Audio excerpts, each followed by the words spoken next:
And I try to explain to people when we're on the road or teaching programs that exit planning to us is not quite so much about the exit as it is about the planning. So we put a heavy emphasis on planning and kind of a light emphasis on exit. Hello, this is Elizabeth Mower, president of BEI. And I'm John Brown, the founder of BEI. Each episode, we take you into the world of exit planning, sharing the stories, struggles, and opportunities of business owners and their advisors.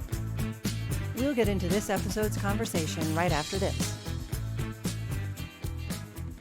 Gain the insight and knowledge that thousands of business owners and their advisors have used to plan for the future.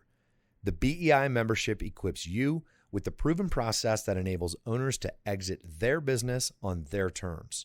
Receive access to case studies, podcasts like the one you're listening to now, a resource toolkit, and so much more. Cement your position as the trusted advisor to your most successful clients. Get started today by visiting exitplanning.com/membership. That's exitplanning.com/membership. Every podcast episode, we try to talk about the scenarios and situations that business owners and their advisors find themselves in that are interesting and complicated and challenging in terms of planning for the future. So I am told by our team that John Brown has brought a surprise topic for today, so I do not know what it is. Let's find out. John, what do you want to talk about? Thank you, Elizabeth. Despite the fact that we spend hundreds of hours preparing for each podcast, occasionally it might be nice to have sort of a surprise topic. So here's my topic for Elizabeth and I to discuss today. I think maybe we should change the name of exit planning and not call what we do exit planning. What do you think of that? Well, you'd have to give me an alternative. I can think of a few, but tell me what you're thinking. So here's why I think maybe exit planning is a little misleading to some, especially advisors. And it's this. They have a tendency, and our surveys bear this out to some extent, about 25% of the owners in the business owner surveys we take tell us that when they're ready to leave the business, they'll start to exit plan. When I'm ready to exit, I'll do planning. Sure. And so the term exit planning could mean the plan for the actual transition process. I'm going to sell to a third party. I hire an investment banker. Now I'm going to exit plan. That's the exit planning process. It begins there. Or I've decided to start transferring the business to my family, so I better go hire a lawyer and a CPA to help me exit plan that transfer. Right. So that's very misleading, or that's how it can be misleading. We might want to change the name to pre-exit planning. Prexit. Prexit, that's right. Okay. And there's Brexit, and now there's Prexit. Right. I hadn't thought of that. That's actually pretty clever. Yeah, thank you. You're welcome. Uh-huh. Okay, so what do you think a business owner would believe if they heard Brexit? That that they would not be impressed by it all, I don't think. But if someone said to them, well, I specialize in helping business owners with pre-exit planning, what would that? Well, then you'd have to explain it, but it would lead perhaps to that conversation. Or the alternative is to explain very clearly what exit planning is through a conversation an advisor might have with an owner, a conversation owners might have, this conversation if they're listening in, some of the materials that business advisors use to explain exit planning to their clients should be very clear that most of exit planning is done and completed before they actually go to market or before they actually start to transfer assets. So that was my thinking, that maybe we should call it something different. And I try to explain to people when we're on the road or teaching programs that exit planning to us is not quite so much about the exit as it is about the planning. So we put a heavy emphasis on planning and kind of a light emphasis on exit. the concepts that we've talked about that include we don't care how the business owner wants to exit. We just want to help that be successful. We don't care where they want their ownership interest to go. We just want to help make that work and have a good outcome. So we talk quite a lot about the idea that exit planning is really the planning and the preparedness. We've talked about that before. That preparedness for an exit is really kind of a different thing than the exit itself. So I could nominate that we change it to exit preparedness, because that might have a different sense about it. We could also call it future planning, because owners who want to plan for a successful future may understand that better. But if I think about it, we call it retirement planning, although you shouldn't do it when you're ready to retire. Right. So there are probably a number of other things that are similarly sort of named, where we might not put the emphasis on the first word. But why is retirement planning something that everyone thinks that if they have their act together, they're doing by the time they're 30? Of course, not everybody is then either, are they? But an exit planning is something that I don't need to do. I'm not sure where maybe it's not the name. Maybe it's just that people don't want to have to think about separating from their business and what that might be like. I do see that quite a lot. Yeah, that could be the case. And the other situation is if it's a third party sale, we're going to do the preparation to exit, building value, changing the role of the owner, bringing in strong management, looking at all the value drivers, and then once that's pretty much completed, then we go to market. So it's planning up to here, stop, full stop, exit. I suppose business continuity would be the same way. We plan to get everything ready to go so that if we die suddenly, that's the exit. But the other thing to look at is that most of the transfers our members do are really transfers to their children or to the management team. Right. And we often start the actual transition of ownership earlier on.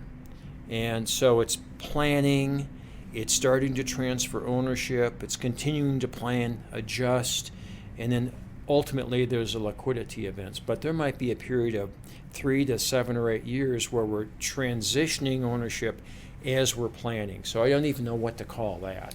Yeah, probably transition planning. Yeah. But again, I think it wouldn't be that likely. It wouldn't be that likely that an owner would necessarily sign up to do transition planning before they're ready to transition. But I do think it gives a kind of a sense of a more gradual ownership shift over time. And I think ultimately what we have seen in some of our surveys, I think, show this to be true, that the awareness of exit planning as even an activity or an endeavor that can be done, the awareness of it is really growing among business owners. And I sense that that maybe 20 years ago or 25 years ago, awareness was very low, and that business owners really didn't know. They probably thought they could sell their business or they could shut it down. And professional advisors pretty much thought the same. A little bit of gifting from one family generation to the next, and not really thinking of that as an exit because they're intra-family generational transfers. So not thinking of that as an exit. And now we're able to say, okay, exit planning is really a pretty broad spectrum activity, and it is a series of things: analysis, evaluation, solution development, and then implementation that all lead to the ultimate exit of a current owner, and that can be so many different things. And so I think the wording is always going to be a little bit of a challenge, because there really isn't a term that includes all of the different things that our advisors are doing in their planning. So a BEI advisor is likely to plan for a sale to the management team and also the next client a gifting or some other kind of method of transfer to family members, and the next client a third-party sale, and the next client sale to private equity, and the last client has said, I'm going to keep my ownership in the business forever. I'm staying here until I die. I want an office until I die. I don't plan to go anywhere. And that requires planning too. So we're seeing all of these clients across the board, and I don't know if there is a word for it that would explain all of that. And maybe there doesn't need to be a word, but there needs to be whatever you choose to call it. If you're an advisor listening in, if you want to call it transition planning, succession planning, exit planning, it's important to explain to whoever's listening what that means. Right. Because it's also going to mean different things to who's ever hearing it. So succession planning, to me, for example, is usually used by business continuity planning when someone dies or becomes disabled. That's usually what's called succession planning. Right. But it wouldn't have to be. No, it doesn't have to. My children are going to start to take over the business. They're succeeding me in the business. And the same with transition planning, the same with exit planning. So the real key is to explain what your planning process is. Mm-hmm. When should it start? What does it consist of? Who's going to be involved, and so on. So we just need to elaborate more on it. And some people just say, "Oh, I'm an exit planner." Well, what in the heck does that mean? Right. And I think to some extent there are people using the exit planning term as a way to start a conversation when they're asked to explain what it is. Oh, really? You do exit planning? What is that? Yeah. And then the person who's sort of active in that field can say, well, I really help my business clients plan for every aspect of the future of their ownership, all the way up to, including, and usually beyond their exit from the business. Because most of the advisors you and I know are involved in every phase, including the post-ownership phase. But right? the advisors we've trained, that's true, but there are a lot of advisors out there that say, oh, I do exit planning. Well, I'm a CPA and I do some tax planning when someone wants to exit. I'm a life insurance advisor and I fund buy-sell agreements and help design buy-sell agreements. So I would actually, my guess is most advisors who have a core practice, exit planning they do, but it's only within the confining boundaries of their profession. Mm-hmm. Whereas exit planning, the way our members do it and the people we train do it, encompasses everything, all of the advisors as needed. So it's a very different process. It's a much more it can be a much more comprehensive process than an advisor in a profession professing to do exit planning. Sure. And it's up to the clients. I think if you're a business owner and you're listening today, it is sort of incumbent upon you to ask the follow-up questions. If someone says that they do exit planning, we certainly encourage you to work with your most trusted advisors, find out whether they support an exit planning process. Are they able to lead an exit planning process? And if they say that they are, ask them what that looks like. I was just thinking as you were talking about how, if someone came around to my house and offered me their lawn care services, I wouldn't necessarily just say, okay. I might want to ask, what does that include? What do you do? What do you not do? Because there's things that I think are important, and there's things that I'm hoping to get done from the lawn service that I hire. So probably every service professional really does need to be able to articulate, and pretty quickly and efficiently, what do I do and what do I not do? So they might need to say, I lead a team of advisors that comes up with solutions and strategies and tactics that are actionable, that help you move towards a successful future and move through time to get a successful outcome for yourself, your ownership in the company, your family, your employees. So everybody's going to have something a little bit different, but I would really encourage business owners to ask the difficult question, what does exit planning mean to you, advisor? Who I'm speaking with, who I've worked with for 30 years. Tell me what you would do if you were to help me plan for the future. And then to new advisors that they're speaking to. And if you're an advisor, I'd encourage you to be able to describe very quickly and easily what it is that you do and how it's different from what somebody might assume. Yeah. So does this mean we don't have to change all of our literature Well, I'm certainly exit hoping planning that to we don't have to change pre-exit our planning? website, because it's a good domain, exitplanning.com, and I really like it. And these days, if you need a new domain, you have to, it has to be 1,000 letters long in order to get something that's not taken. So why don't we go ahead and keep our website and our terminology, and continue to do podcasts and articles and speaking events in which we really talk more about exit planning and what it means to us.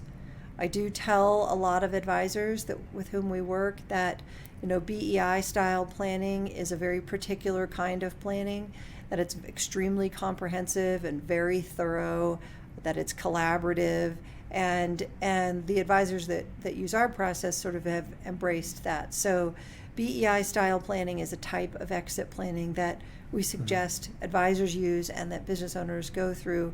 But ultimately, it's really up to the business owner client. What do they want to plan for? And how broad do they want that work to be? And let's let them make the choice, right? Right, because if they don't want something as comprehensive as it could be, our process allows itself to be segmented. True. Once we know what the goals and the resources are of the owner, they may only want to address one part of that planning process, which might be to build value, or to protect against death, or to protect against a key employee leaving and competing. We can start slowly, or we can be comprehensive from the get-go. Agreed, because each of those things you named are sort of building blocks that move us towards a more stable and more successful exit. So even if we do one thing a year for the next 6 years to get ourselves ready, that's okay. That works. And if that's what the business owner wants to do, I think that's what we should do. Well, thanks. This is an interesting discussion. I'm hoping that people will reach out to our podcast and let us know what kind of exit planning they're doing, and if you're a business owner, what exit planning means to you. This is why we plan. Why we plan is that we need to address the specific needs of the clients and address their interests and what they think planning for the future means. So I appreciate you being here today. Thanks everybody for listening, and we'll see you next time. Thank you very much. Thanks for listening. Join us for our next episode. For more content like this, please visit exitplanning.com.